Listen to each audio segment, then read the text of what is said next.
After 9 of the 12 rounds, Yamaha's Eddie Lawson with 107 points leads the reigning world champion Freddie Spencer by 20 points, and Spencer with a broken collarbone isn't racing tomorrow. Mathematically, Spencer, Randy Mamola or Frenchman Raymond Roche could beat Lawson in the championship. So tomorrow, Eddie has to decide whether to race for a win or points. And here this morning in practice, he talked to John Surtees about just that. Well, that's a difficult situation we're in right now. It all depends on the weather. It depends if it rains or not. If it's dry, then more than likely I'd like to run up front if I can. But if it's wet, I have to be a little more careful. I have to, like you were saying, we've been very consistent this year. And I want to be consistent. I want to finish all the races, and that's what I'm after. I need the points. So if it rains, I might be a little careful and just try and get the points. Eddie Lawson is the surprise of 1984. Last year, he shadowed the great Kenny Roberts, but this year, with 3 wins, 3 second places, and scores in every round of the World Championship, he leads it on his V4 135 horsepower Yamaha. Kenny Roberts taught him very well indeed. And to everybody's surprise, Eddie Lawson, who comes from the sunshine of California, has turned out to be a superb wet weather rider, which may serve him in good stead tomorrow. He won the South African Grand Prix in appalling wet conditions at the beginning of the year, and he's been the man to beat ever since. Now, against Lawson is a very formidable team of Japanese machine Honda riders. And leading them, and here is Lawson on the V4, going pretty slowly by his standards this morning in the wet. Leading him is Randy Mamola. There's Mamola. And here he is on the 4-cylinder Honda. He's the 3rd American in the top 3 in the championship. He was expected to be out in 1984 after leaving the Suzuki team, but he returned to racing for Honda to win in Holland, 3 second places, 3 third places, 3rd place in the World Championship. He too is in terrific form, very confident, and tomorrow he will almost certainly be riding the very formidable Honda 4, which you see him on here. It's very quick, it handles superbly, and Randy Mamola is very, very much the man to ride it. And in doing so, Randy Mamola is going to achieve a long-held ambition.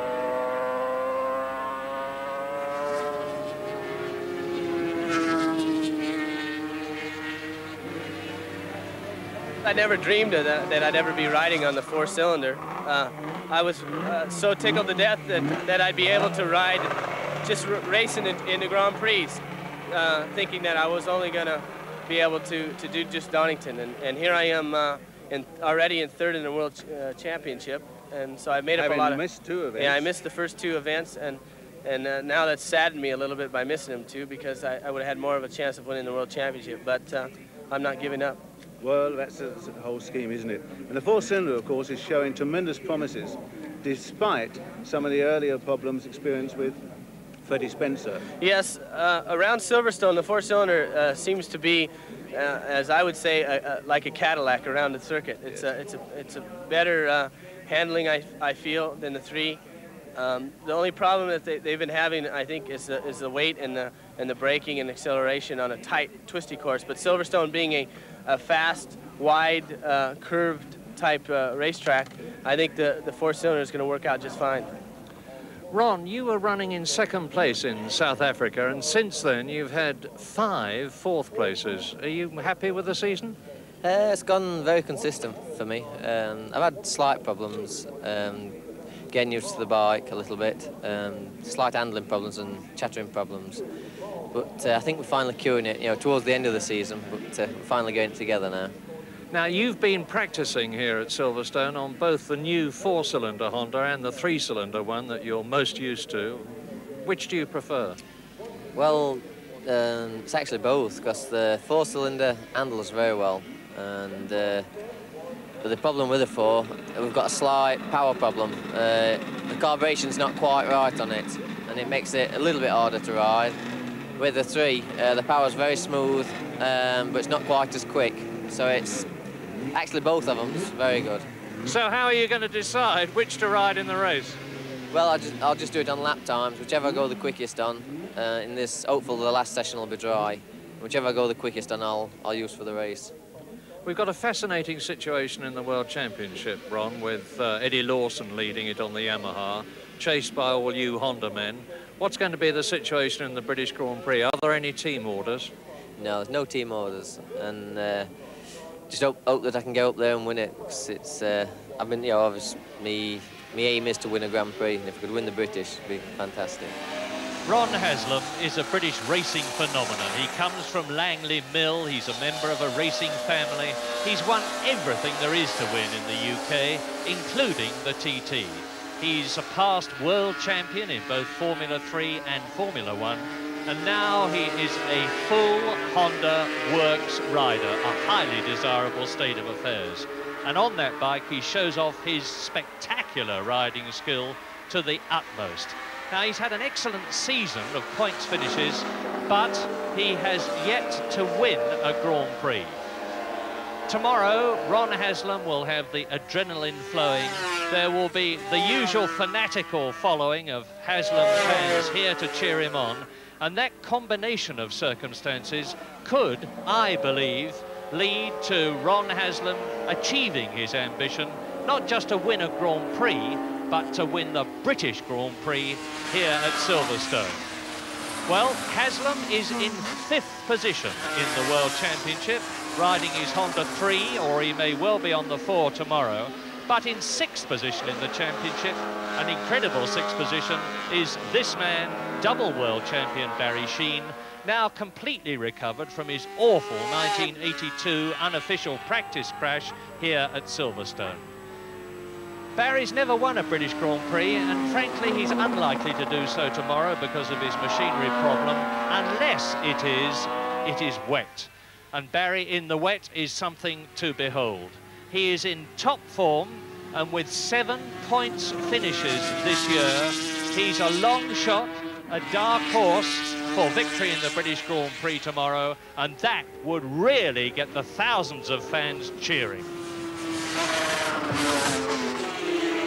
Barry, I watched you yesterday out on the track, and there seemed to be some of that old aggression coming back, the way you entered the corners and just getting the power on. Plus the team here seemed to sort of have a new spirit about it. How are you feeling? Oh, I feel all right. As far as this year's concerned, it hasn't gone too bad for me at all, because Aaron Suzuki have given me the best non-factory Suzuki available, and it's not working out too bad. As it stands in the World Championship, I'm the first sort of non-factory bike, non-current factory bike, so that is as good as you can achieve. And this morning, of course, you looked up, saw the rain clouds, and down it came, and we've been reading about you praying for it. It's just one day early, isn't it? Yeah, a little bit. Maybe when I was praying, I didn't tell him which date it was supposed to come. You looked at the wrong calendar. Yeah, really. No, it was good today to get some practice in the rain, because I tried 3 or 4 different types of tyre. So I'm still obviously hoping for rain tomorrow. I noticed in practice, in fact, that you were playing around with different types of tyres there, particularly with the sort of cross-ply and the radial type tyres, which are now coming to the fore. Yeah, the thing is, with a radial type tyre in the rain, I've used it so little in the dry that I didn't even fiddle with it in the rain, because it's better to use what you know. I was just experimenting with different front tyres. And of course, if it does rain, it's your experience and that sort of extra little throttle control which you're hoping is going to make up for that lost horsepower. Well, we'll have to wait and see, won't we? No, if it does rain, then I have a lot better chance of doing well. Thank you, Barry, and the best of luck. Thanks a lot. The vital last 500cc practice on a circuit which is now sunny and dry has yet to come, but after 3 sessions, this is the situation.